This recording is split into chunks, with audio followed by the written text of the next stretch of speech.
Hi, this is Anne-Marie Zanzal and the fabulous Barb Rowlandson. We are on day 3 Yay! of 5 things I/we wish we knew when we were coming out later in life. And this one today is a super important topic. It's something that is not talked a lot about in the queer community, but Barb and I wanted to approach this today, and that is internalized homophobia. Okay, so I know some of you right now are saying, "What? Wait a minute! I'm not." Oh, wait a minute. We have housekeeping to do, and I totally forgot about it. So That's okay. I'm gonna let Barb do our housekeeping. I wouldn't let you get too far without doing this piece. Yeah. There we go. Okay. All right, my friends. So, first things first, if you are watching, hello, welcome. We are so glad that you are here. I would love it if you could hop over to this link, streamyard.com/Facebook, and register so that when you make a comment or ask a question, that we know who is making the comment or asking the question, and that way we can address it directly. You don't have to absolutely do that. You can comment and ask questions Anonymously. without doing it, but it's so much better if you do. The second piece is if you are just hopping in midway to this workshop, welcome. There is a fabulous, wonderful, big, robust, full of information, full of worksheets, guide slash workbook that goes along with this workshop. It is free. It's like 34 pages, I think. Yes, it is. Yeah, 34 so pages. yeah, it's a huge free PDF download. All you have to do is follow this link here that you see down below and enter your information, and then I will send it to you. So there's that. Also, you may wish to schedule a call with Anne-Marie after this. Anne-Marie, of course, is the facilitator of the Awesome Lotus group coaching. And there is some information in that workbook about group coaching as well. And I know that Anne-Marie is going to want to talk to you if you're thinking about signing up for that. So there's a free 30-minute call. You get to sort of share your story, and Anne-Marie will sort of walk you through what to expect with group coaching and just to see if it's a good fit for you. So there's that. And if you are not able to stay for the full video here today, for the full live, you can go back and watch this video and the videos that have come before it on Anne-Marie's YouTube page. So please head over to Anne-Marie's YouTube and subscribe, and that way you won't miss any of these future videos. So there's that. And hey, we're young, we're hip, we're cool. We're on the TikTok. So if you would like to watch more great content, if you're a TikTok addict like I am, you can follow Anne-Marie on TikTok. And I also happen to be there too. Lots of times Anne-Marie and I do videos together, or, we've done a live together, probably more to come. And there we go. So that's all of the housekeeping information. And I guess we're rocketing into our topic today, which is internalized homophobia, which I have suffered from. Anne-Marie, have you suffered from this? I have. And so let's talk a little bit about what internalized homophobia is. And Barb, I wanted to say that Lynn made a comment that she's not able to see the links. So if you could repost them, that would be terrific. Okay. So what is internalized homophobia? I like to describe it in a very, very simple way. What I have found in our later in life community is that most of us are pretty terrific allies. We have been allies to friends, to family, to children, sometimes to spouses that come out. We are really pretty good allies. And the thing is, with internalized homophobia, the only person that can't be LGBTQIA plus is me. I can't be. Everybody else can be. Oh yeah, all the gay friends. Nobody can. I don't care if anybody else is. I just can't be. Right. And that's where we start to get into internalized homophobia. Now, when you hear that word, doesn't it make you feel like, oh God, something's wrong with me? actually nothing is. And another term you can use for it is actually heterosexism, believing that being the definition of heterosexism is believing that the only way to live your life as a heterosexual, and wait a minute, let me rephrase that. The only way anyone should live their life is as a heterosexual. So if internalized homophobia feels yucky to you, then I suggest, I'm really dealing with heterosexism.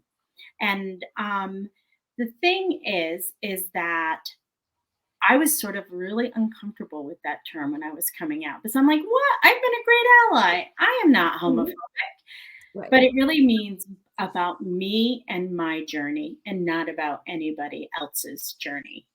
And the thing is the reason why we should not feel shame around this or guilt around this is because heterosexism is everywhere, Oh, it comes at us from all angles. Let's name some of them. Family, friends, church community or faith community. It comes from school, and that's including like school curriculum. It comes from advertising. Just about, well, I mean, really, the world is built for and geared towards heterosexism. Heterosexuality. And this is the thing, even laws. Back in the 1940s and 50s, if you dressed of the opposite gender, that was illegal. There's a law in Texas that I don't know if it still exists, but there was a law in Texas that like said the number of dildos you could have. If you had more than 5 dildos, you could be arrested. Oh, good, I'm in trouble. And being jestful. I mean, but there's a lot of stupid laws on the books that try to tell people how, to live their lives. And this is another thing, is that before I came out, this is one thing I wish I knew before I came out. This is number 6. I thought people had come out before me had it all figured out. I thought they had dealt with all this stuff, that they knew what was going on, that they were really super comfortable with themselves and their sexuality. And what I found out once I came out and started being on all the Facebook pages and all the groups that I've been in is that no, that is not true for most people. And Barb, you've had some experiences with that, right? Yes, I would say 100% that is absolutely true. Don't assume people who are already out or even been out for a very long time have this all figured out. Isn't that kind of true? Is like we're all just kind of walking around figuring things out as we go along. Not just for this, but for all things. And it is definitely true for this. In fact, one of the signs of internalized homophobia is if you come out selectively.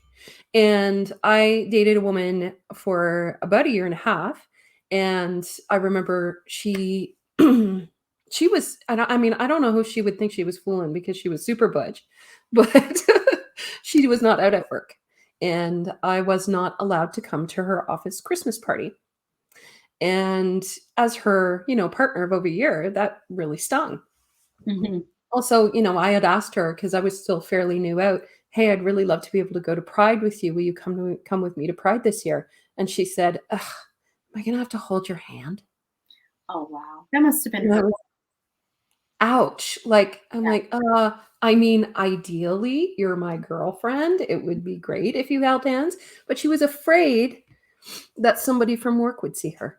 Yes. So don't assume that if, even if they've been out for a long time, even if they are in a glass closet, like she was, that they are totally over their internalized homophobia, because that sneaks up on you. It does sneak up.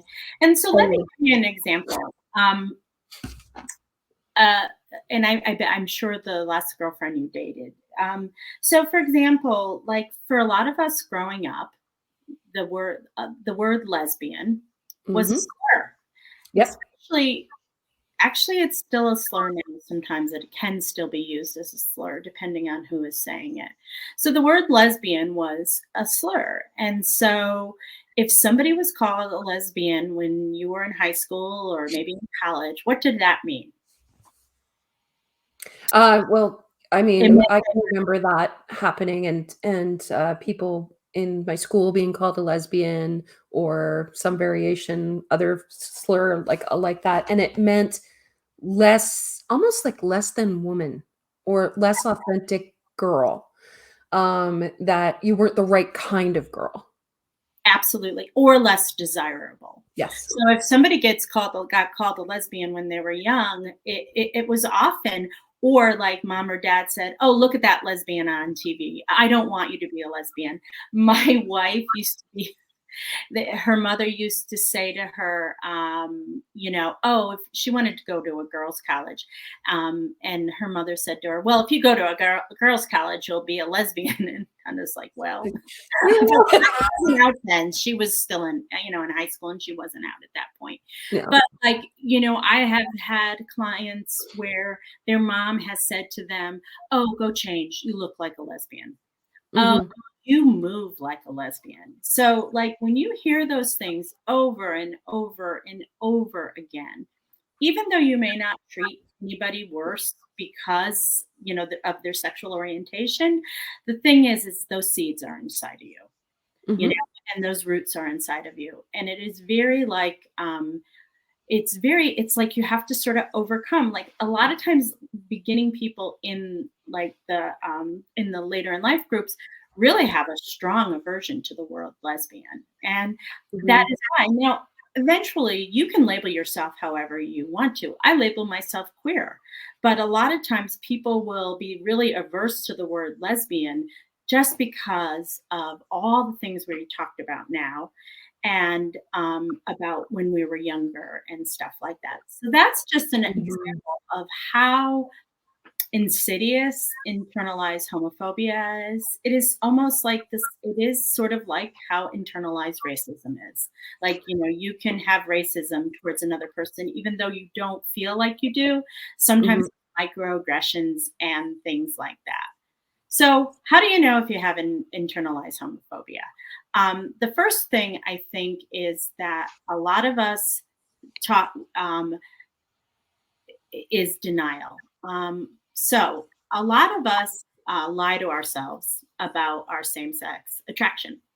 Um, Sometimes it is not conscious lying, it is more subconscious lying. Mhm. Actually used to say to myself, I had like, I would take my queerness out every now and then, and then I would Sure. put it back in the box on the shelf Sure. in my closet. And I'll share a story with you. In my late, I fooled around with all of this in my 20s, and then I got married to my ex-husband. And I'll be really honest with you, I didn't think about my sexuality for about 10 years because I had 3 kids and 5, and I was just busy raising children. And then when I was in my late 30s, I started to notice my attraction to women again. And then it went, it would happen, and then I'd have a crush for 3 or 4 weeks, and then it would go away, Yep. or I put it away, and it kept getting more and more and more frequent until like the summer that I was really in the process of coming out. I was like, okay, I can't do this anymore. This is Sure. ridiculous. I am clearly attracted to this woman, and it was, for me, it was always slightly butch women. It was always women that were gay. I knew they were gay, or at least they looked gay to me.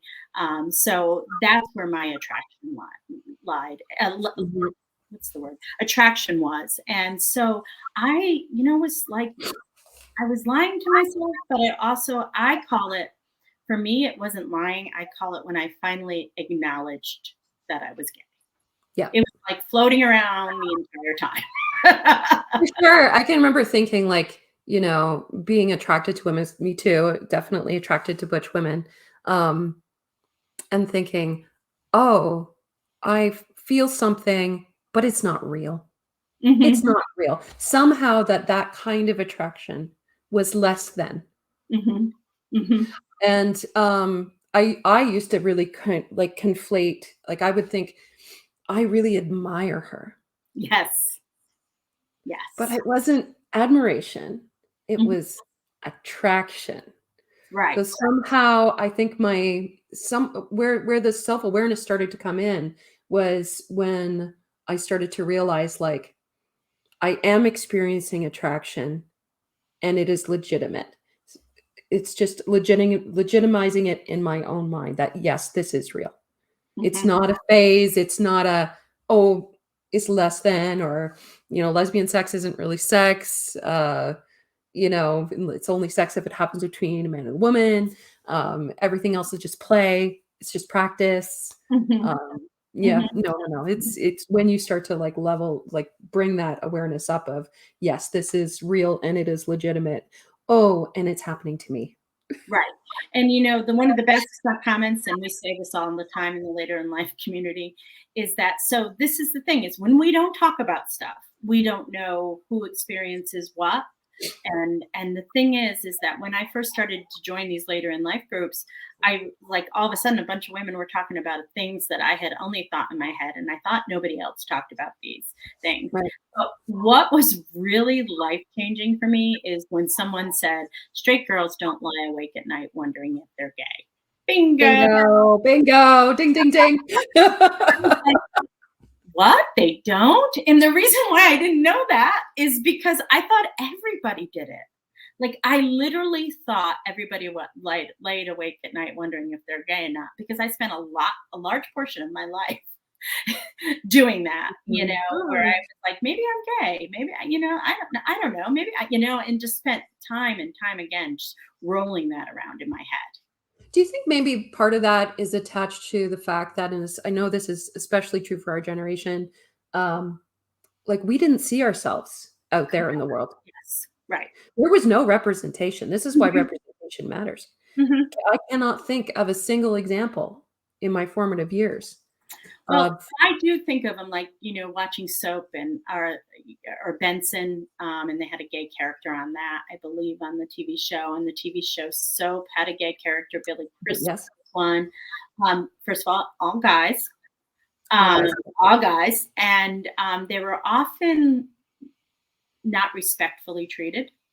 Mhm, It was sort of like a caricature of somebody who was gay, and so I agree with Barb. I think that's why so many, Gen Zs are coming out. It's at like a 20% mark. And I think it has to do is they've had representation, not only on, adult shows, but on kid shows, they've had representation. So hopefully, mhm, but unfortunately, we do have a generation of children being raised by very conservative religious folks. And so this mhm, will always be a problem for our community. It will, mhm, so when you can see it, either in yourself or another person, it is really, really helpful actually to start talking about this. So the next thing, how do you know if you're struggling with internalized homophobia, is secrecy. yeah, If you're keeping your relationships secret to other people, if you are keeping I'll give you another example. So, for example, when my wife was first coming out, she had a girlfriend. They lived together. They got a 2-bedroom apartment on purpose. right. They didn't have a bed in the second bedroom, but they did have a 2-bedroom apartment. She goes, I don't know who we thought we were fooling, but she goes, we were in, they had to keep that relationship a secret.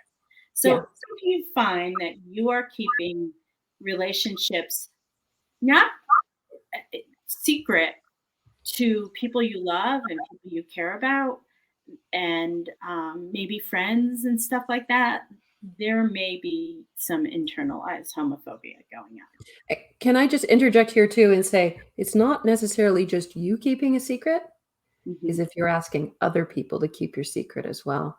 Absolutely. Yeah. Yeah. And that's like, and also too, that goes into the next thing is like when you are asked if you're queer or you're LGBTQ and you vigorously deny it. Somebody says, "Hey, are you gay?" Or "Hey, are you a lesbian?" Or, and you say, "Nope, nope, nope, nope, nope, nope."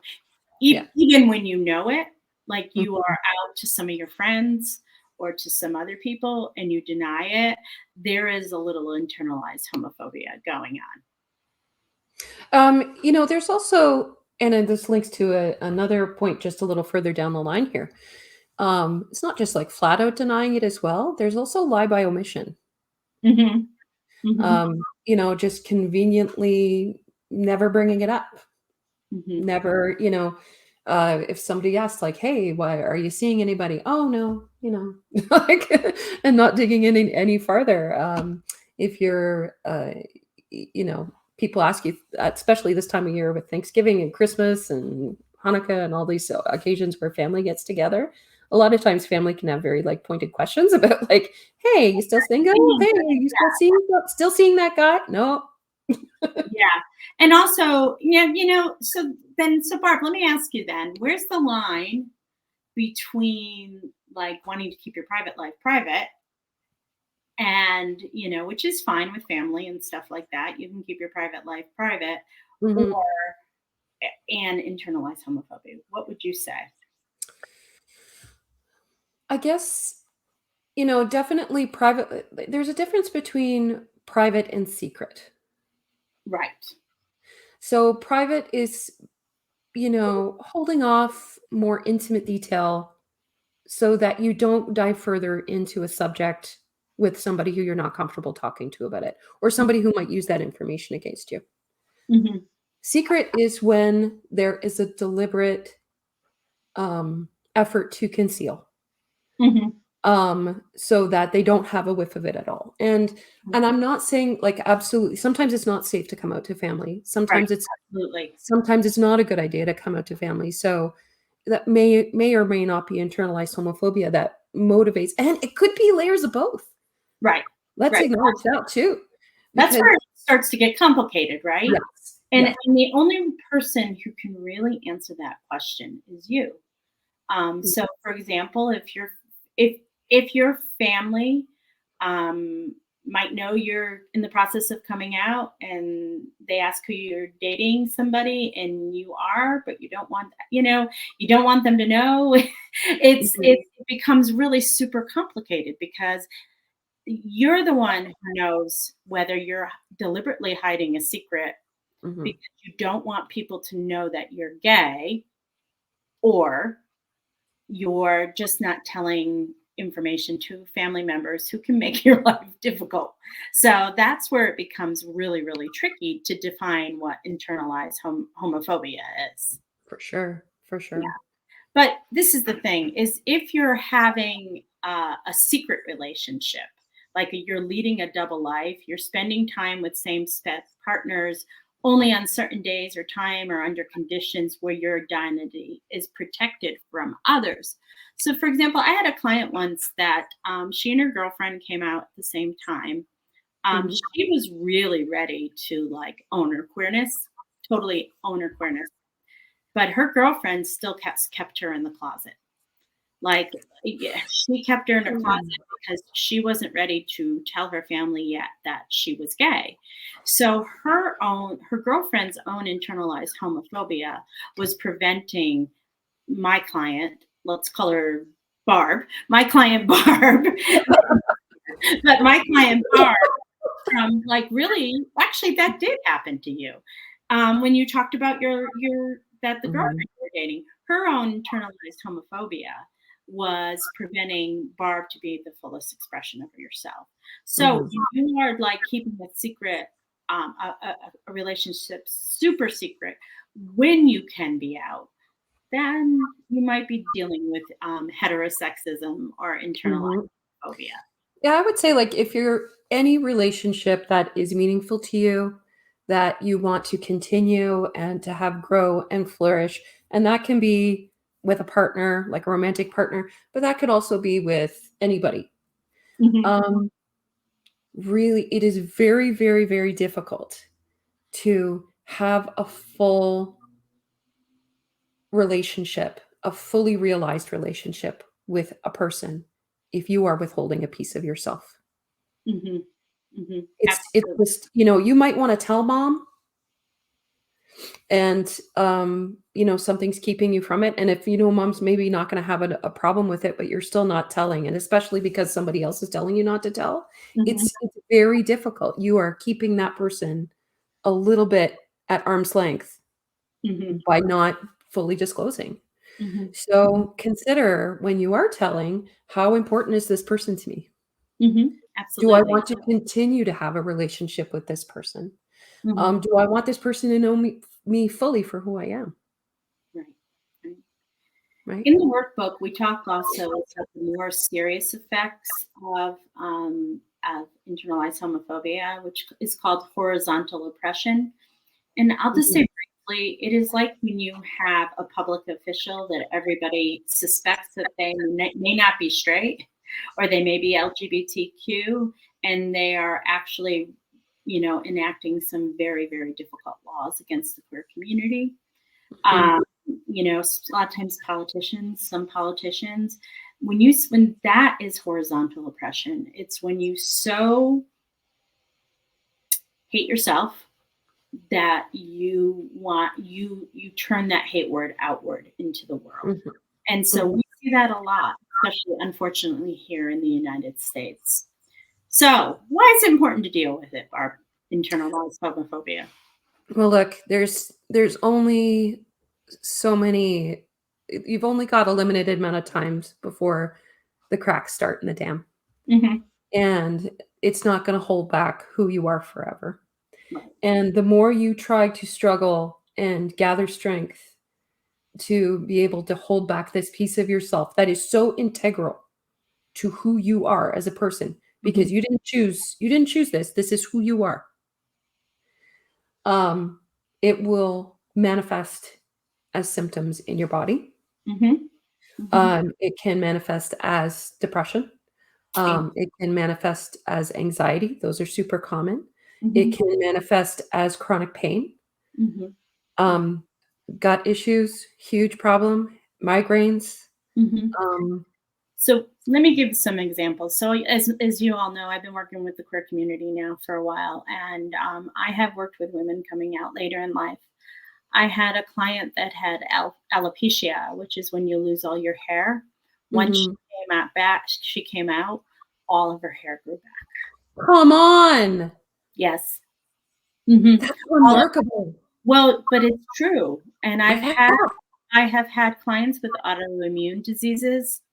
MS was one of them.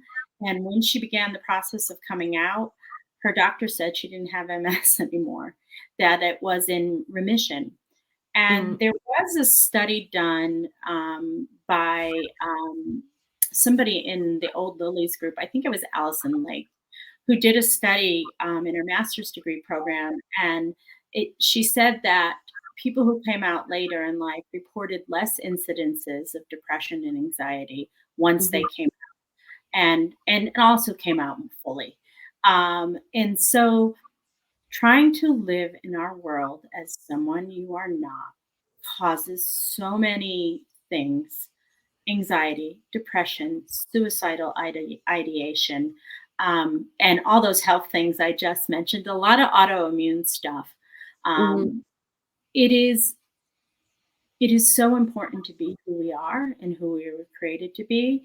It Yeah. is also important to deal with things like internalized homophobia, which is not your fault.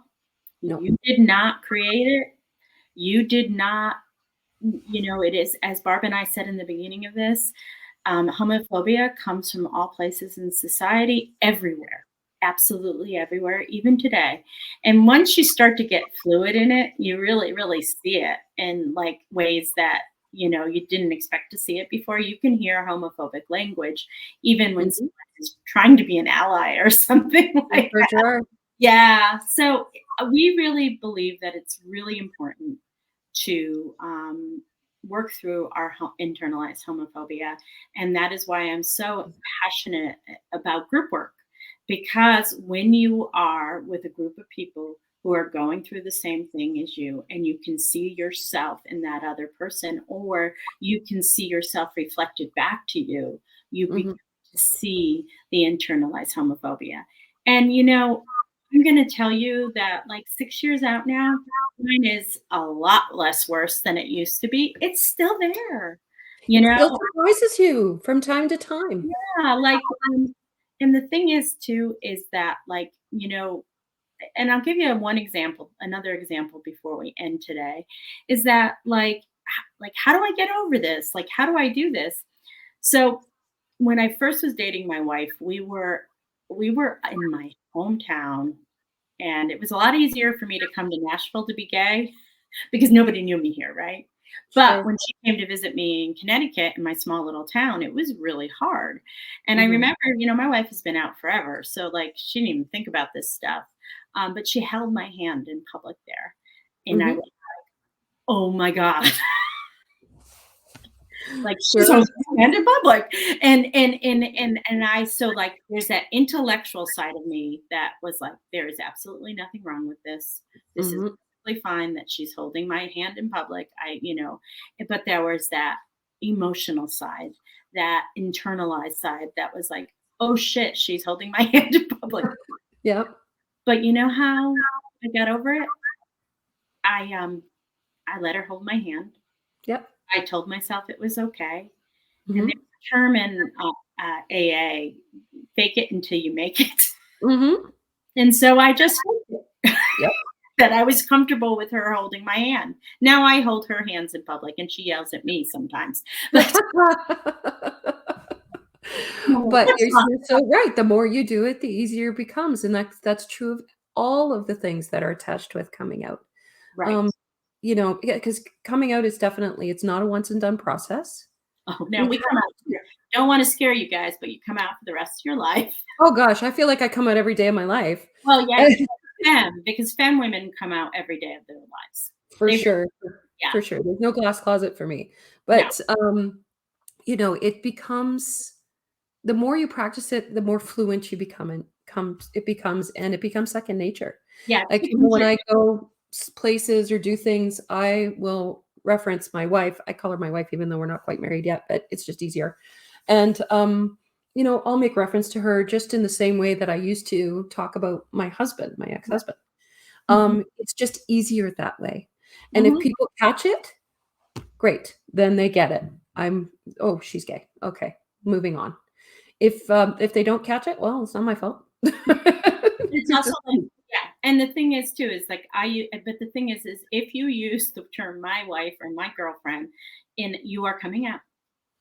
That's why I say you're coming out all the time, Exactly, because and it doesn't have to be a big it is revelation. not a It big can deal. just be as simple as, like, the other day, I was at the pub, and, I was picking up some beer from the brewery to come home, and, the woman who works there is like, "You should come to open mic," 'cause she knew I played guitar, and I said, "Oh, I'd really love to, but my wife works at that time of day, so I can't." And it's as easy as that. You don't have to Mhm. say, "Well, as a matter of fact, I have something to tell you. Yeah, I'm gay," and it's like, "No, my wife, I can't. My yeah. Well, and that's what we're saying is that it becomes really next second nature to you. So, that for example, when I am with my wife now, I will sit close to her and put my arm around her and all that stuff like that, because I don't care. I'm very comfortable with who I am and the mhm, relationship we have together. And I am not looking for validation from outside society for my relationship with my wife. I'm just not, because I'm yep, not going to get it. So I don't go looking for that at all. okay, So thank you for joining us today. This is an important topic that doesn't get talked about enough in our community, the larger community, the whole mhm, LGBTQ community, agreed. not just our late in life community. Thank you for joining us today. It was our pleasure to talk about a very, very important topic. Tomorrow, we're going to talk about the grief in the coming out process, in Mhm. the grief, The grief. the grief in the On the Facebook or the TikTok. or the we're going to talk about grief tomorrow in the coming out process. And then Friday, we get to talk about joy and what has brought us so much joy and happiness in this process. And then we're going to have a bonus session on Saturday, getting through the holidays. So if you're really struggling through the holidays, or if you have a friend struggling getting through the holidays, let them know. This will have a broadcast at 1:00 on Saturday as a bonus for all of you. So thank you for joining us. Thank you for the wonderful Barb Rowlandson. Thank you for sticking with us. Lynn, I saw your comment earlier about not seeing the links in the chat. So I can actually drop all those links into the chat section after this is over. I couldn't really do it while we were recording. And please be sure to sign up for that workbook. There's so much great material in there, and there are worksheets in there that will really help you to raise your self-awareness. So really highly encourage you to look into that work. Yeah, especially around internalized homophobia. It's a great workbook. We have some really good questions in there. So please take a look at it. All right. Thank y'all. Bye-bye. See you tomorrow. See you tomorrow.